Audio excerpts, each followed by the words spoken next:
श्री स्वामी समर्थ, श्री गुरुदेव दत्त। तुमचे माझ्या मराठी ब्लॉग चॅनलमध्ये पुन्हा एकदा खूप खूप स्वागत आहे। चला तर मग पोळ्या झालेल्या आहेत, वांग्याचं भरीत केलेलं आहे रात्रीच्या जेवणामध्ये। आणि वांग्याचं भरीत केलं ना, माझी तर उपास मारच होती, कारण मला वांग्याचं भरीत अजिबात आवडत नाही। कशाही पद्धतीचं करा आवडत नाही, फक्त मला आवडतं ते चुलीमध्ये वांगे भाजून माझी आई करीत होती तसं। पण मला हे असं अजिबात आवडत नाही, मी जसं करते तसं। पोरांना खूप आवडतं, मिस्टरांना पण आवडतं। मग त्यांच्यासाठी वांग्याचं भरीत केलं की माझी तो उपास मारच होते। मग मी लाल तिखट खायचं, ठेसा खायचा, लोणचं खायचं। लोणचं पण जास्त आवडत नाही। चला तर मग सगळ्यांच्या पोळ्या टाकून झालेल्या आहेत। शेवटच्या पोळीचा एक उंडा राहिलेला होता।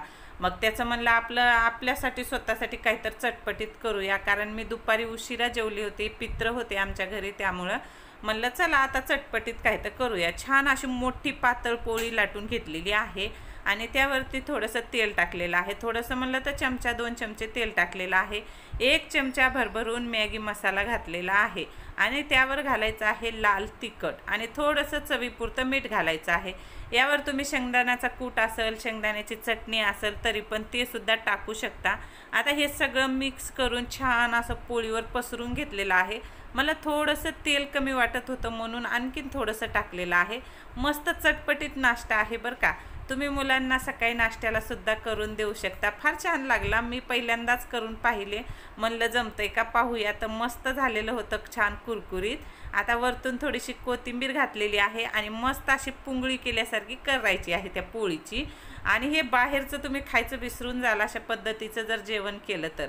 आणि आता ही पुंगळी झालेली आहे, आतमधून चाकून असं मस्त कट करून घेणार आहे आणि त्यालाच मस्त असं वेणी घालतो ना, चुंबळ आपण बुचोडा करतो ना, तशा पद्धतीनं गोल बुचोडा करायचा आहे, म्हणजे त्याची चुंबळ करायची आहे।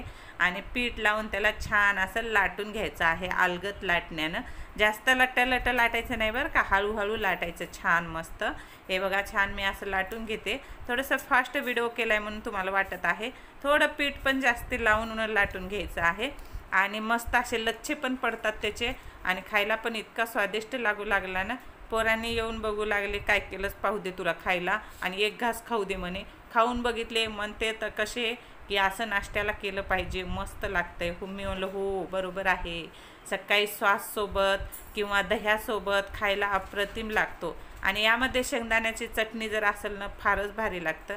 उरलेल्या भाज्यासुद्धा घालून असं काही पदार्थ तुम्ही करून खाऊ घालू शकता, म्हणजे जे बाहेरचा पिझ्झा वगैरे खातात ना मुलं, ते खायचं विसरून जातात। असं जर घरी छान फ्रेश अन्न असतं, पुन्हा आपण जे घरी बनवतो ना ते फ्रेश असतं एकदम। आणि छान आता तवा गरम झालेलाच होता, कारण मी अगोदर पोळ्या टाकलेल्या होत्या। तर हे बघा, तव्यावर मी दोन्ही बाजूनी मस्त तेल लावून छान असं कुरकुरीत भाजून घेणार आहे। एकच केलेला आहे आणि मला एकटीलाच खायचा होता, सगळ्यांची जेवणं झालेली होती। गरम गरम पोळ्या आणि वांग्याचं भरीत सगळ्यांना खाल्लेलं होतं, फक्त माझंच जेवण राहिलेलं होतं। मी सगळ्यात शेवटी जेवत असते, सगळ्यांना अगोदर गरम गरम खाऊ घालते आणि त्यानंतर शेवटचं जेवण जे असतं ना माझं असतं। मग छान असं भाजलेलं आहे। मी यासोबत लोणचं, सॉस, दही काहीच घेतलं नाही, नुसता खाल्लेला आहे। तुम्हाला बोलत बोलत सुद्धा 2-3 घास असेच खाल्लेले आहेत। छान कुरकुरीत झालेला होता आणि आपण मुलांच्या डब्याला सुद्धा देऊ शकतो। कसा वाटला तुम्हाला हा छोटासा ब्लॉग, नक्की कमेंट करून सांगा। आणि एकदा अशा पद्धतीनं लच्छा पराठा करून बघा, मस्त लागते बरं का, चटपटीत लागते, स्वादिष्ट छान। आणि मला ना खरंच सांगते, मला वांग्याचं भरीत अजिबात आवडत नाही। जर खाल्लं तर दात सळसळ करतात, मी तसं तर खातच नाही। भरीत केलं ना, मी दुसरं काहीही खाते पण भरीत खात नाही। घरात सगळ्यांना आवडतंय, कांद्याची पात घालून तर इतकं भरीत आवडतंय का नाही, भयानक आवडतंय। तुम्हाला त्याची पण रेसिपी शेअर करील मी। तुम्ही आपले चॅनलचे व्हिडिओ रोज पाहत जा आणि आवडत असतील तर नक्की सपोर्ट करा आणि सबस्क्राईब पण करा।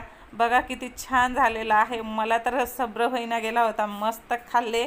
एक खाल्लेला आहे, आज पित्र होते आमचे, त्यामुळं मी दुपारी लेट जेवले होते, त्याच्यामुळं मला जास्त भूक पण नव्हती। मी मला एकच पराठा करून खाऊया, खाल्ले पण नसते पण रात्रीतून भूक लागते, मग अर्ध्या रात्री भूक लागते, त्यामुळं मी म्हणलं एक करून खाऊया। पण पहिल्यांदा केला, इतका भारी झालेला आहे, मस्त लागू लागला। व्हिडिओ कसा वाटला नक्की कमेंट करून सांगा आणि एकदा अशा पद्धतीनं लच्छा पराठा करून बघा। श्री स्वामी समर्थ।